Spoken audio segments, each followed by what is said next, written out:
I remember it like yesterday when Matt came down the stairs and said so casually with a smile, I booked a one-way ticket to Santiago, Chile. I thought to myself, is this real? Can we really leave our amazing careers, friends, and family? Fast forward 10 months later, after all the hard conversations, endless checklists, and heartfelt goodbyes, we were heading to the airport with one backpack each, about to set out for a multi-year adventure around the world.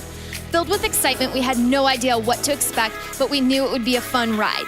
Join us as we share what we are learning on our journey of a lifetime. This is Passport Joy Travel Talk with Nikki and Matt Javits.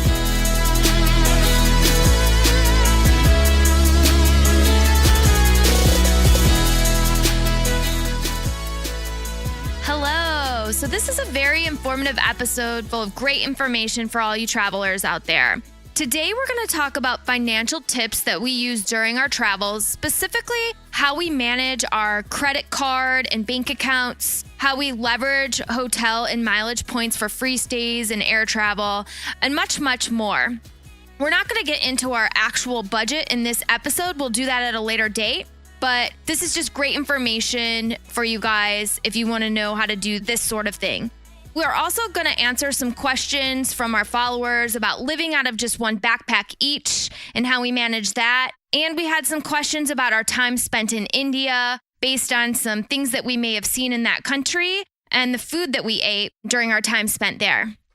So thanks again for tuning in, and please be sure to subscribe on the podcast tool that you use most, whether it be iTunes, Stitcher. We personally use Overcast. And when you do subscribe, you'll automatically receive each episode when it is published. And when you feel comfortable, please rate and review us as well. It really does help us. And we're going to be discussing our contest at the end of this episode. We have some great free prizes, some gadgets that we've been given by these wonderful companies, and they're just amazing prizes. So on to the episode. We really hope that you enjoy it.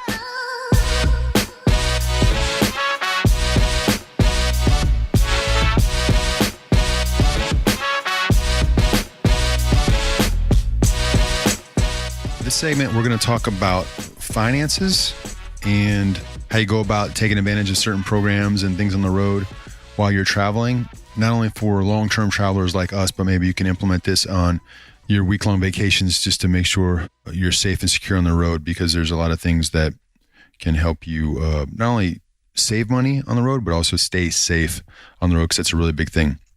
We're not going to talk about the actual budget. We get questions on budget sometimes on how did you guys plan for 2.5 years. We're not going to talk about that. We're probably saving that for a later segment, nor we're going to talk about how we saved and things like that. But this is more about once you have the money saved and you're hitting the road, how do you go about making it the most secure and easy to access the easiest. Not only that, we're going to talk about the accounts and then credit card stuff, and then just some overall tips in programs that we see that are very valuable and that we use a lot. Okay, at a high level, what I did was, as we were setting up and we knew we were going to move and we had this time to set these things up. And again, some of this stuff you'll hear and you might say, hey, that makes sense for when we go to a week in the Bahamas or you're going to Mexico for 2 weeks. It doesn't necessarily have to apply for a long-term travel. But what I did was I diversified money into multiple accounts. I had 3 different checking accounts that we used. The primary account that we use to take out money is a Charles Schwab account. And the reason we use that is because they have free international transactions. You have to pay the fee initially. So if you're in an ATM in southern Spain and you want to take out money, you might have to pay the €2 or €3 that is the charge, and it hits your account. But at the end of the month, they correct all ATM expenses. So you get that money back at the end of the month into your checking account automated. So it's an unbelievable way that we've saved a ton of money, and we don't have to worry about, hey, does this ATM take our card? The Charles Schwab account, I think we've only had maybe 2 instances the entire time we travel where we're like, and it was more like a wacky ATM machine that only took certain cards, or it was kind of suspect, which you have to really watch that. Make sure you go after the largest national bank or the biggest financial influence in whatever country you're in to use their ATMs. And because some of these smaller ATMs can be kind of shady, especially with the skimmer thing that's going on with cards now where they're taking your information. But with those bigger With the nicer ATMs, the Charles Schwab has worked almost every time. So we use our money, we take out our money there. And what I do is I will move money into that checking account from one of our third accounts. We have a market account where buy and sell stocks and stuff. I won't name the name, but you get the idea. The E-Trade, TD Ameritrade, those places, those types of places that have that, we use that as our central hub of funding. And then it kind of spoke wheels out of that to the other checking accounts to pay out of. So within that, the market accounts are really good for moving money in and out of via electronic transactions. So I can move money to my Charles Schwab account and then take that money out with my no transaction fee card. Hope that makes sense. So I have, hypothetical world, I have $3,000 in my market account. I know I'm going to need $1,000 for the next month. So I'll move $1,000 from my market account into my Charles Schwab account electronically. And then I have that ATM card with us to pull that money out. And I always keep our Schwab account extremely low in case the ATM card gets stolen, or God forbid something would happen where one of us was asked to take to an ATM and pull money out, some sort of criminal activity, or we get hacked. I want to keep those accounts at a minimum level and then just use our computer to move the money in and out. So that's how we use that. And then the other accounts are used for paying bills. So I've got a credit card. I've got a checking account tied to a credit card that I can just say it's Chase because they're so big, but I can easily pay off that account within my checking account in that same account.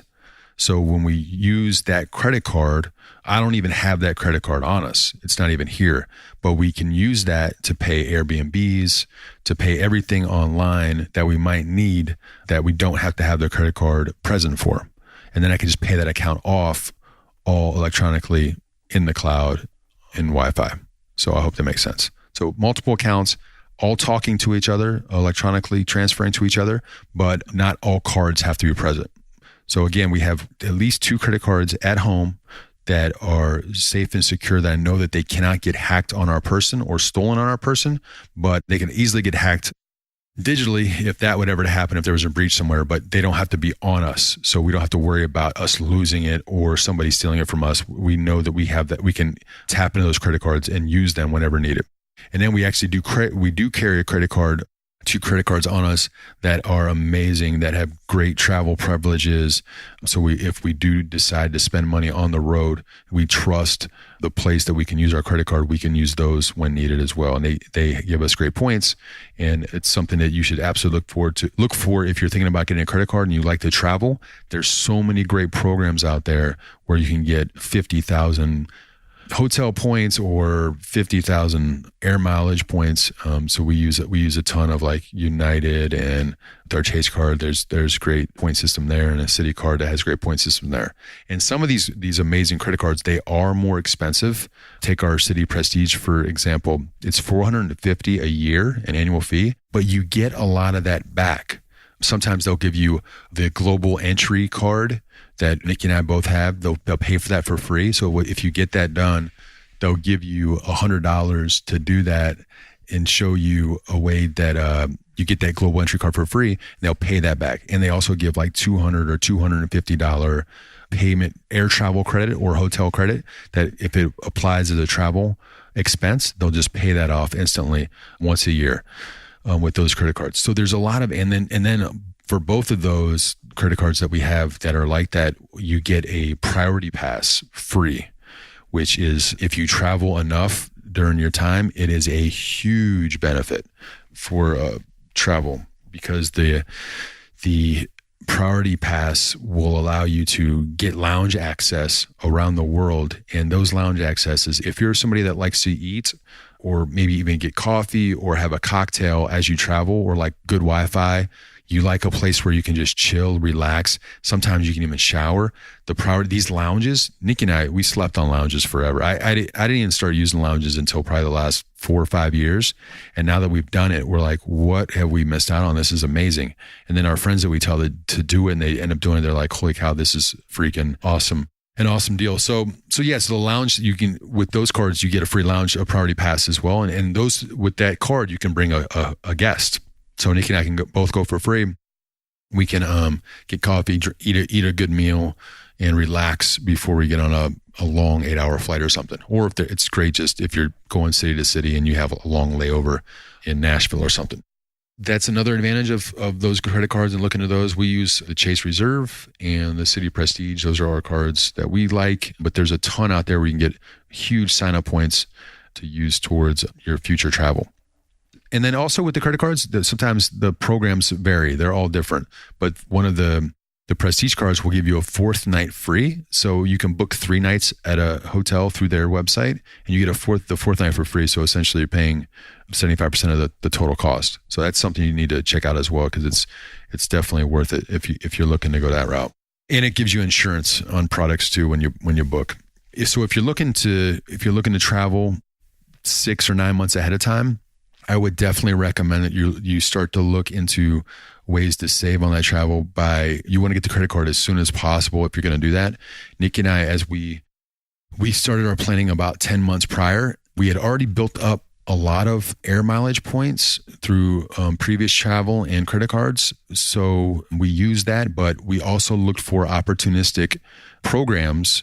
And 2 of the credit cards I just described, we ended up opening those during our planning phase, about the 9 months leading up to it. So then you could accumulate mileage and points based on expenses, and then later use those points to save money on hotels, airplane travel, and other bookings. So don't wait to the last minute, because you won't really get a chance to take advantage of it if you wait until a month before. You'd really want to do it probably 9 months or a year before in order to really get use of it. And then, so that's at a very high level. That's about it. You want to have your multiple credit cards for safety reasons. Probably keep one at home. Definitely RFID wallets. If you don't have one, buy one. That's essentially the cover that you put on your credit card or debit card with the new chip technology that's in those. Those are easily stolen. We've had our information stolen in Panama, Brazil, multiple places in the States 2 or 3 times as well. Nothing bad has happened. It's more of an inconvenience than anything, but essentially somebody rubs the device against or near your credit card. And then in 2 instances, by the time we got back to a place where we had a Wi-Fi connection, we had already 25 transactions lined up. So you got to be very cautious of that. I mean, those RFID protectors help protect your card from the skimming or scanning, whatever they're calling it now, of those devices. So definitely get one of those. The other way to save, or another way to be secure, is to use a VPN, virtual private network. We use ExpressVPN. Essentially, it's your own little tunnel into the internet. So if you're traveling on the road and you get Wi-Fi, you still want to use a VPN access to keep your information private. So if you're at a hotel or a cafe, any place that has a high level of activity, you want to make sure that you are keeping your information secure in those locations. So in a VPN, a virtual private network, is a way to do that. And essentially you just log on and then they choose a server from anywhere around the world that's close to you, or you can choose a US based server. So it looks like you're actually in the country and that you want to tap into whatever website you're looking at. But you can also use it to get your content. When I say content, movies, TV shows, whatever you're looking for, it can help by looking like you're in a server at a different location. Then you can watch that content as if you're sitting in Chicago, San Francisco, New York, Miami, which is great, because if you pay for those subscriptions, you should be able to view those things while you're on the road.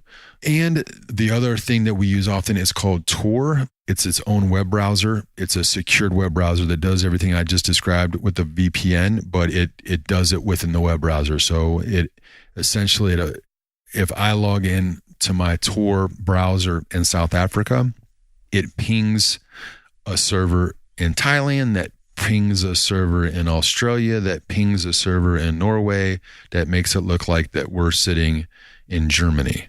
So it creates multiple levels of security that whoever's attempting to read your information has no idea who you are and what you're doing on the internet. So unfortunately, it's used for a lot of the dark web for malicious activity on the internet, but it's also extremely secure as well if you're doing financial work. So I highly recommend Tor, Tor, and that browser there that a lot of people use to keep their stuff secure. So And that is it. And the other kind of the bonus tip is, as we were leaving and we had all of our financials situated, and depending upon your relationship with your home bank and I guess the amount of money that you have in there, there's all kinds of things that you can always get one, but you can get one for free sometimes if you negotiate correctly.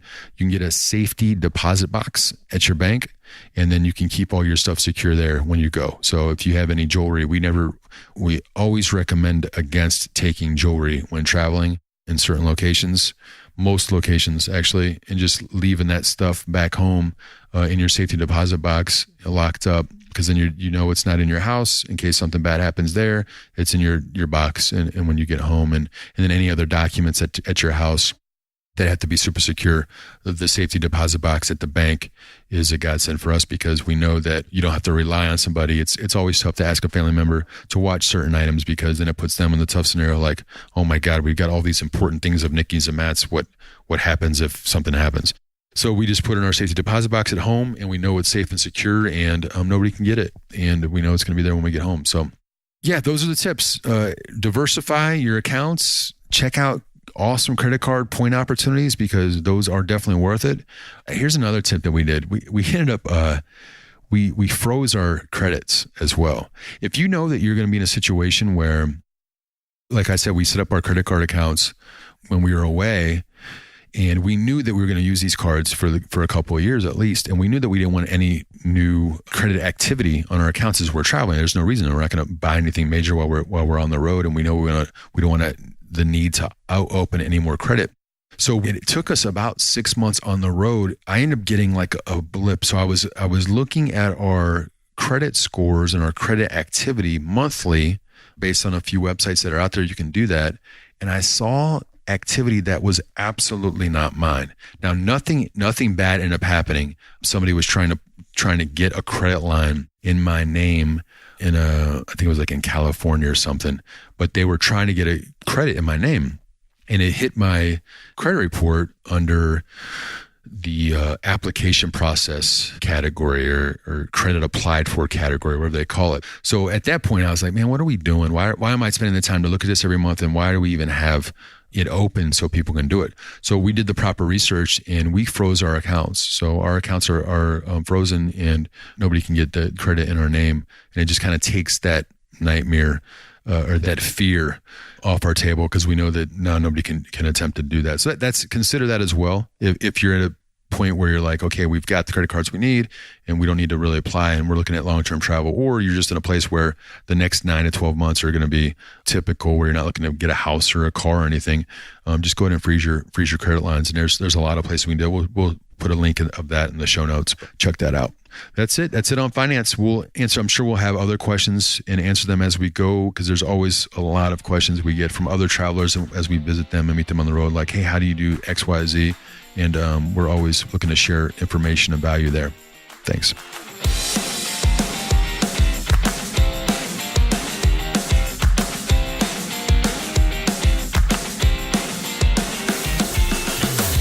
Choosing a phone plan before we left was a big deal. We knew that we wanted to be able to talk to people, talk to our family and friends back home as we traveled the world.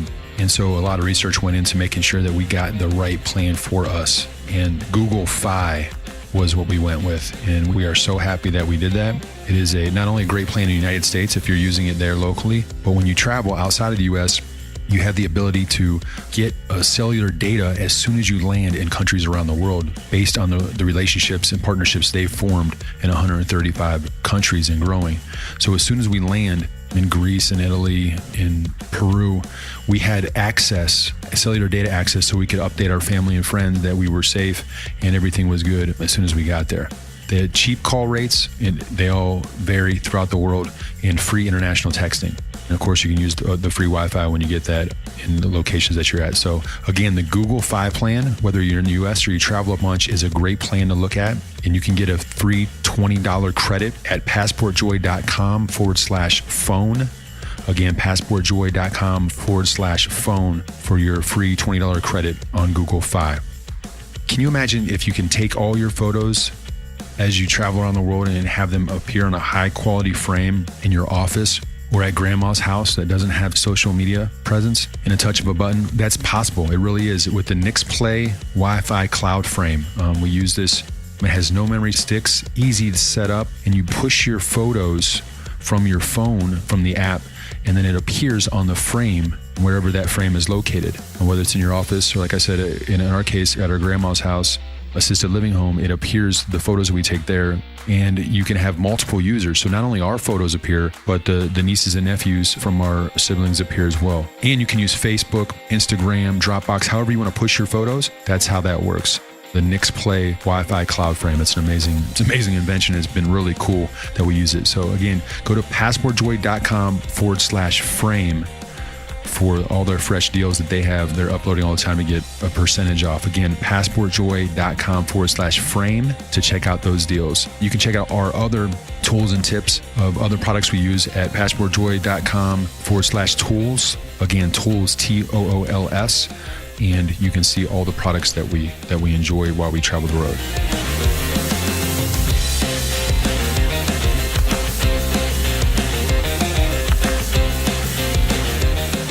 Questions and answers. Again, if you have any questions, please feel free to write in to matt@passportjoy.com or connect with us on any of the socials, Facebook page, Instagram, LinkedIn, and we'll try to answer your questions. First one comes from Amanda from California. She asked, does it suck always wearing the same clothes? With only one backpack, it must be hard. How do you go about replacing them once something is torn or ripped? Matt looks tall, so that it has to be hard for him. It's funny. I'll let Nikki handle this one. So I think at first I was bored with my outfits. Maybe it was just because I was used to having more choices when I was at home and having a closet full of clothes. But now I really just don't even think about it. I really don't even think about what I'm wearing. And I really prefer that. I just really grab whatever I have and put it on. I mean, I have 3 t-shirts, a couple pair of shorts, a couple pair of pants, sandals, etc. And I put that on. I don't really care about what I'm wearing that day. And it gives me more time to think about other things. I remember when back at home, I used to kind of open my closet, go through the same ritual every morning and stare at my clothes and think, okay, what am I going to wear today for work? What am I going to wear today for this event or this function, or while I'm going out to go meet my friends, and spend 20, 30 minutes just getting dressed and changing outfits and, going to Matt and asking him, do I look good in this? Does this look okay? Is this appropriate? And I wasted so much time on doing that. And now I don't even have that option. So it's less time wasted.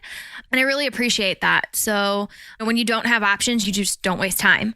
As far as it being difficult to find clothes, it's super easy. There's malls, there's boutiques, there's vendors, etc., just like there are in the United States. And in my opinion, it's much cheaper to purchase clothes abroad than it is to buy them in the United States. And I have found that the quality of clothing is just as good as it is as you would purchase any type of clothing item in an department store in the United States as it is here in any boutique store, any mall, or from any vendor on the street that you would buy here. But you just pay less, which is nice.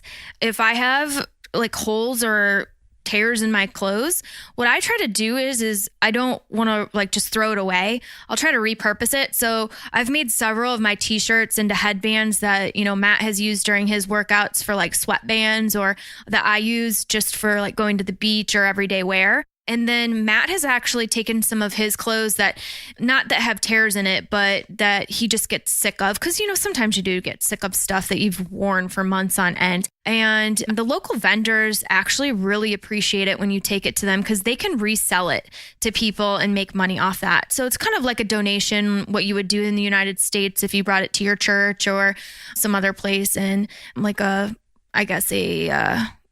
the word I'm looking for, where the stores that you bring it to, and they resell, like a resale place or a vintage store, a vintage clothing store, a Goodwill. Yeah, the Goodwill of the road. But that's what they do here. I mean, they'll take your clothing and they resell it, and they can make some money off of it. So Matt has done that. But for Matt, it is a little bit more difficult to find clothes that fit him. Going up to just a street vendor and asking them if they have an extra large or a double XL t-shirt is quite often funny. They'll try to say, oh, no, you can fit in a large, and they'll hold it up. And I mean, we know immediately. I mean, just from doing his laundry, I can tell immediately if something's going to fit him or not. And they'll just say, take your shirt off right here and try it on. And it's funny because it's like a baby size t-shirt, and they just think he's just going to squeeze his body in it and it's going to fit, and it doesn't. But another difficult thing for him to find are shoes. He wears a size 15 US or 49 and a half, I believe, in a euro. And I mean, it's quite difficult. I mean, you can walk even into a store, and like a Nike store or just a general store that sells shoes, and ask them if they have that size, and they'll just say, no, we only stock up to a US men's size 10. And then, we kind of give them like a bewildered look. I mean, don't men have big feet here? I mean, what do you do? Can you, in some places you can't order online. So we've run into a couple instances where we'll have to order overseas, and then, hopefully that the place that we're staying at will be here for an extended period of time, so then we can have it delivered to where we're staying. So that's kind of how we do the workaround for that. But for the most part, it's very easy, and that's how we get around it. Yeah, and I love cheap t-shirts on the road. So you can get, especially Thailand has these amazing soft t-shirts. So I don't mind buying them there as long as they fit. But it does, to your point, does it suck? It sucks from the point that you take photos and you're wearing the same outfit in every photo. So people probably have noticed that, especially if we're like out to a socially type of event, I will typically have my same blue shirt on, or one of 3 shirts that I have that I can wear out. And I have because I only have 2 pairs of pants. I love my pants, and they're not cheap. They're from America, Mizzen+Main. I love them, but yeah, they're in every single photo. So that gets old, having the same outfit on probably, and it maybe gets old for other people, but I chalk it up to Mark Zuckerberg. He's obviously the Facebook guy. He wears the same. You see him in all the photos, the t-shirt, the hoodie, the jeans. And Ray Dalio, he's a manager for a massive hedge fund in the States. I think it's the biggest hedge fund in history with billions under management. He wears basically the same suits every day. And the reason they do it is because they want to take out that thought of what they're going to wear every day. It's just another choice they have to make. So to limit the number of choices that they make so they can focus on what's really important. So that's what I tell myself we're doing on these travels, is that we don't have to think about it anymore. Like Nikki said, you just don't even have to think about it. You just put on basically what's clean or what's there, and you just roll with it. And it's actually nice to not have to like go through and think about what am I going to wear today as compared to the other days. So that's been awesome. All right. Next question is from Niraj from Delhi, India, asked, what was the most shocking thing about India? How do you like the food in India and other countries? Again, I'm going to let Nikki run with this. For me, the most shocking thing about India was the smog. And while we were there, Matt wasn't as affected by it as I was, but it sometimes is difficult to breathe. The air is just a little bit thicker, and you can actually physically see the smog. So for us, the equivalent in the US, it kind of looks like fog, cloudy, hazy, etc. But when you breathe in the air, it's just like a heavy feeling in your lungs. And then at nighttime, I was really affected by it, where I would feel kind of almost as if I was wheezing, but Matt was never affected by it. And towards the end of and this was all throughout India, wherever we went, minus Kerala, and Jammu, the air you couldn't really see the fog. But when we were in Jammu on the news, they had reports of people really being affected in Delhi. So flights were being canceled in Delhi and car accidents were happening because the smog was so thick that visibility was low.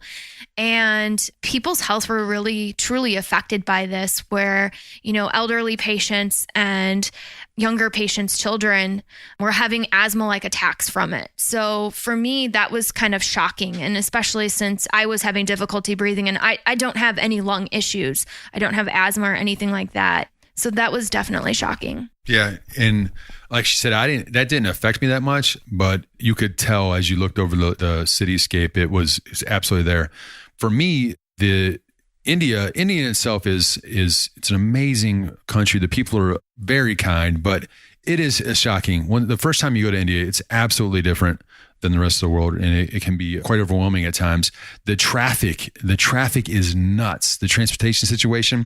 And Nikki and I, after we were in a taxi coming from when we landed in Delhi. We were going to our Airbnb in another city. And I'm taking about 50 minutes or an hour to get there. But you're just in these cars, and as you're going down the highway, it's about a 4 or 5 lane highway getting out of the Delhi airport, and there's every type of transportation on the highway: massive buses, cars of all kinds, motorcycles, scooters, bicycles, people on foot, if you can imagine, massive semis. Everybody is jockeying for space on these highways, and it's just chaos. And then you have some people that are actually going in the wrong direction on your side of the highway. So it's nothing you can ever prepare for. The folks, even in the folks of India, they know that it's quite chaotic, and the honking of the horns is endless, where everybody tries to nudge everybody. But unless you're there, it's impossible to describe. But you think about millions, and Delhi's a city of, they think, 25 million people. So with that many people on the road just going to and fro, it's bananas, to say the least. So that's always a shocking experience, whether probably the people that live there and those that are just visiting for the first time.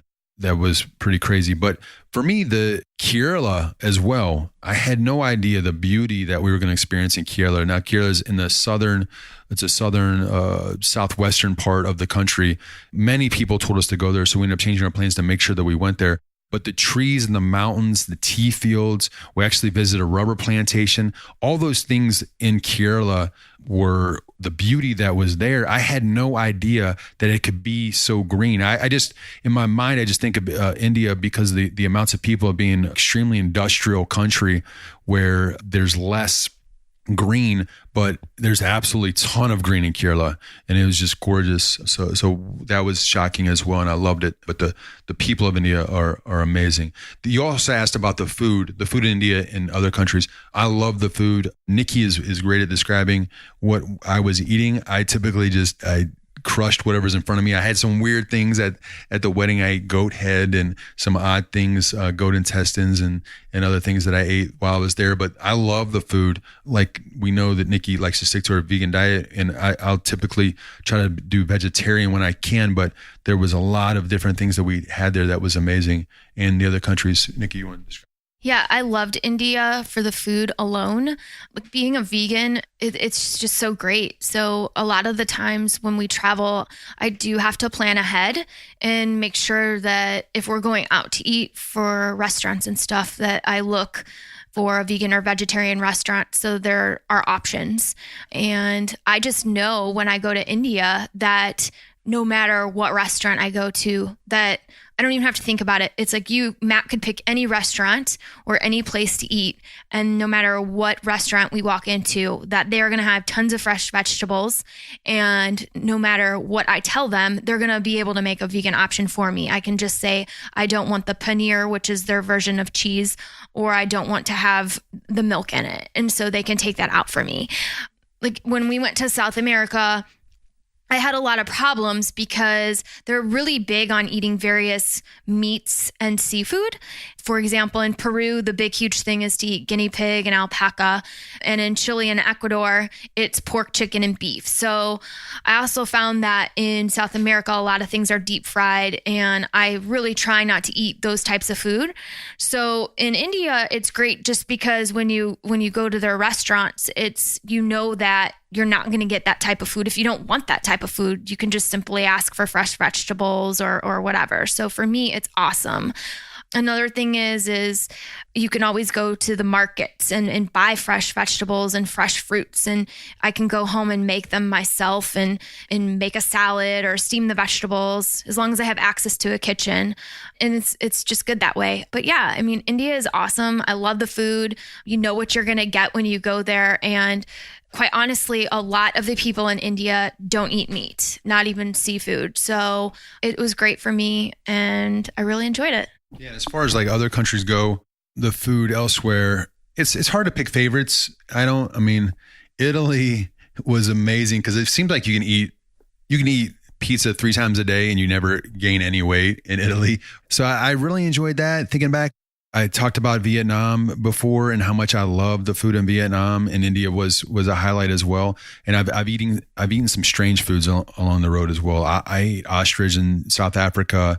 I did not eat guinea pig in Peru though, but I had planned on it, but it just never happened for us. But I did eat alpaca, like I said, blood sausage, and Chile was quite strange. And we've had a few. Is that probably the craziest that I've done thus far?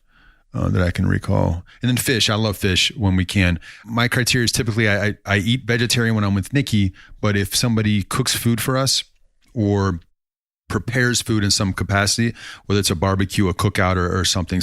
If somebody puts time in to make food for me, or I'm part of a dinner, then I'm absolutely going to eat it. And I definitely love to eat the local food because I just feel like it's a great way to see the culture. So I eat a lot of fish and I try to eat some meat when possible. But to be honest with you, that's why we don't get sick so much, because we found that, and this is just our opinion, but we found that a lot of the illness can be from food, especially like chicken and some beef. So I just try not to eat too much chicken on the road. As for the other countries, like I said, the majority of the time we really don't go out to eat. I cook our food, so the local markets are great, and grocery stores as well. So I purchase fresh vegetables and fruits all the time, and I just make salads and steamed vegetables for us. But for other countries, like besides India, I loved the food in Asia. So Vietnam and Thailand. Matt had mentioned before the hot pots. It's just this like little pot. The hot pots. It's these pots that you can have vegetarian or vegan broth. You just let them know. And the broth is actually made from the juices of the vegetables, and it's simmered all day long along with herbs and spices. And then they give you raw vegetables, and the vegetables consist of like bean sprouts, tomatoes, mushrooms, spinach, cabbage, broccoli, carrots, corn. I mean, various other things that we've had, but that's just to name a few. And then you throw them in this boiling pot of broth, and then it cooks in a flash your raw vegetables, and then you eat it with chopsticks. And it's awesome because you can share a hot pot with someone, and it's just a unique experience. And then another thing in Vietnam that I really loved was called pho che, and it's just kind of like a noodle soup. And in addition to the noodles, they also put things like bean sprouts and chilies.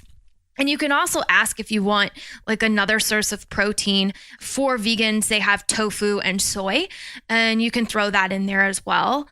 And then another thing that we found in Vietnam, which was amazing, were these vegan sandwiches, and they were called banh mi che, and all that typically translates to is a vegetarian sandwich.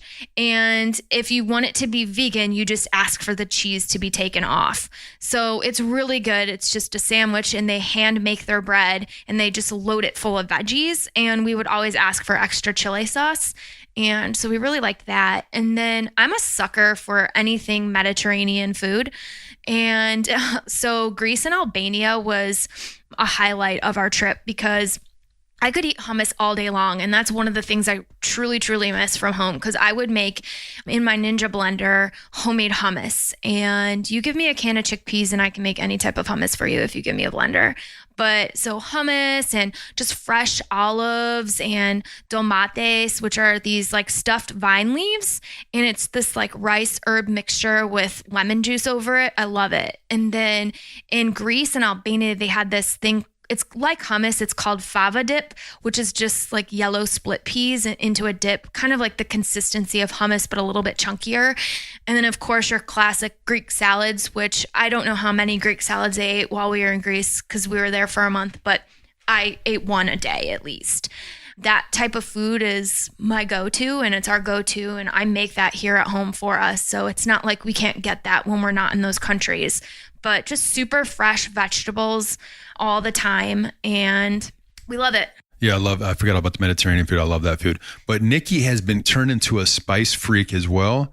I think it came from India. I don't know where it started, but somewhere it happened. And I used to be the spice guy. I love sriracha. I miss sriracha so much. But we've found sriracha on the road a bit, but it's just not the same. But the spices that we found are amazing as well. And then Nikki has surpassed me in her tongue to be able to take spices, because she makes everything extremely hot now, but it's very tasty. But I don't know how that happened, but it has happened. So thank you, Niraj, for that question. Again, if you have questions, feel free to send them into matt@passportjoy.com or any of the socials, Instagram, Facebook page, or LinkedIn, and we'll get those and answer them as soon as we can. Thanks.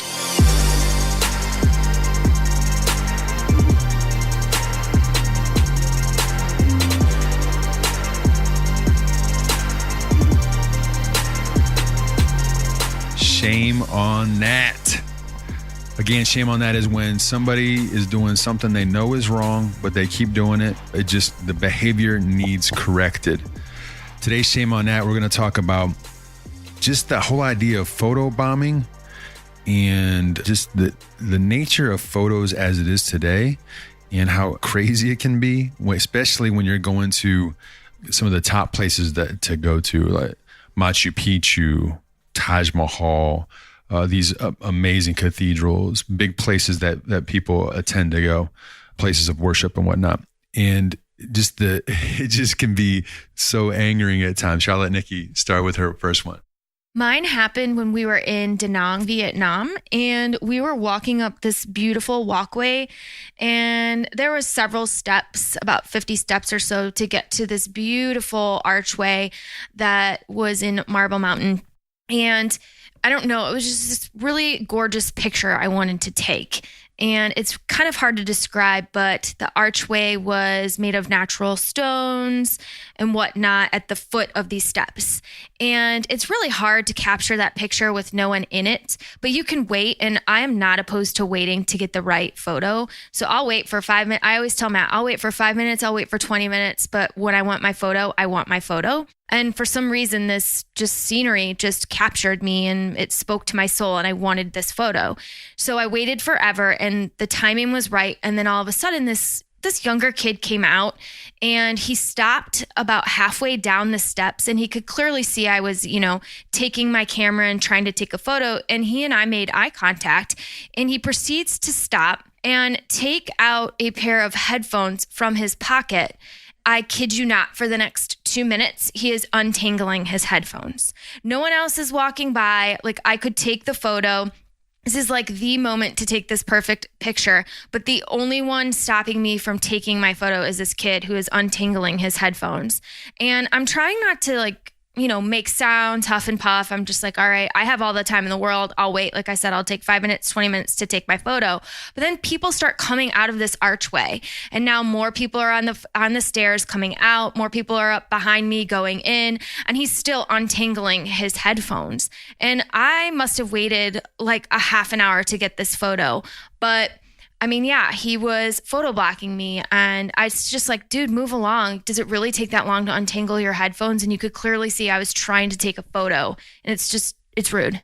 Yeah, it was pretty, I was on the other side waiting, and I'm like, what in the hell is going on with her over there?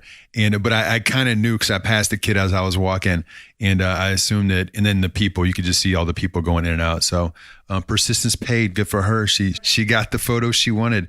But photos in general can just be, man, like when you're at the Taj Mahal, the whole gorgeous scenery where the fountain lays in front of the magnificent Taj Mahal, the people just fighting to get space there. And there's really not much tact that's involved when you have those epic photos you're trying to take and the selfies, and people are just pushing and shoving. It can just be so chaotic. And then the idea that people have all these, what they think are creative gestures in front of the buildings, like the Leaning Tower of Pisa is a comedy fest when you go there, because everybody is doing their own lean, or they're doing the pinch the top, or they're pushing on it. And it's just hilarious. It's like that it was original at one time, but it's not that original anymore. So you see all these people doing all these crazy stances, and they're just standing on top of each other. So it's everybody trying to have a great photo with everybody else in it. And it becomes crazy. So I guess if there's a tip in here, just be aware, just watch out for what other people are trying to do, and just be courteous and get better at taking fast photos. We saw some people that would stand in front of especially the Pisa, they were there for like 20, 25 minutes, just pushing on it. Like, it's like, if you don't understand how to do it. Jumping in the air. Like, that is like, how many times can you jump in the air and get the jump photo? I mean, we saw people stage jump photos for 5 minutes. It's like, does your hair have to be perfectly in the air the way that you want it to be? I mean, I don't, like, what are you going for? It's like, jump. Okay, jump. Like, I don't get it. Like, what look are you going for? Yeah. And it's crazy that we understand that you want these photos, and these photos are super cool, and they're the ones that get a lot of likes and stuff. We get that. But if you can't do it in a small amount of time, don't you're disrupting everybody else. If you're there alone, you wake up early and you're the only one there, take all the time you want, but just be courteous to the folks around you. That's our shame on that for today.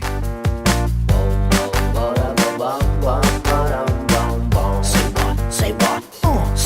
Say what?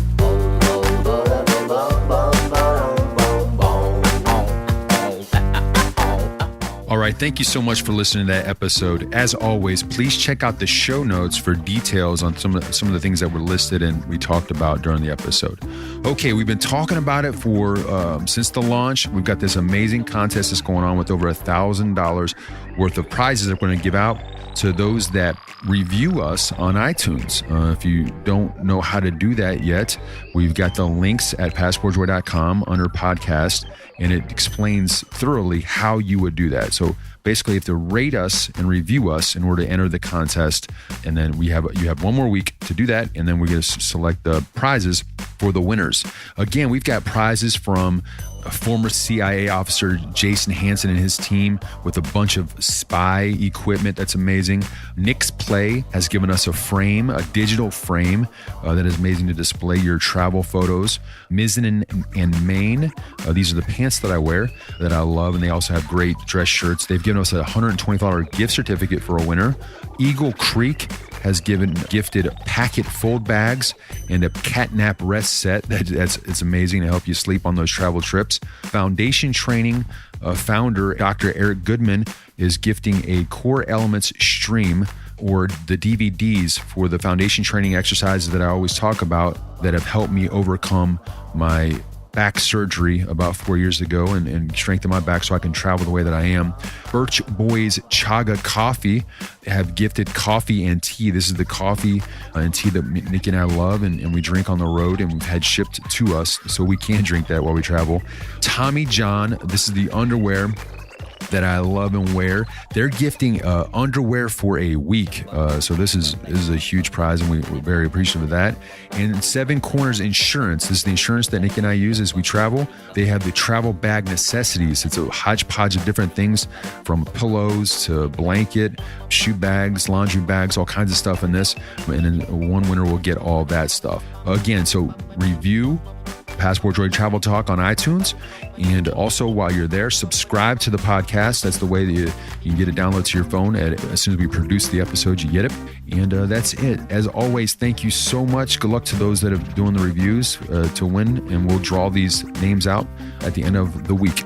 Okay? Thank you so much for listening. And as always, safe travels.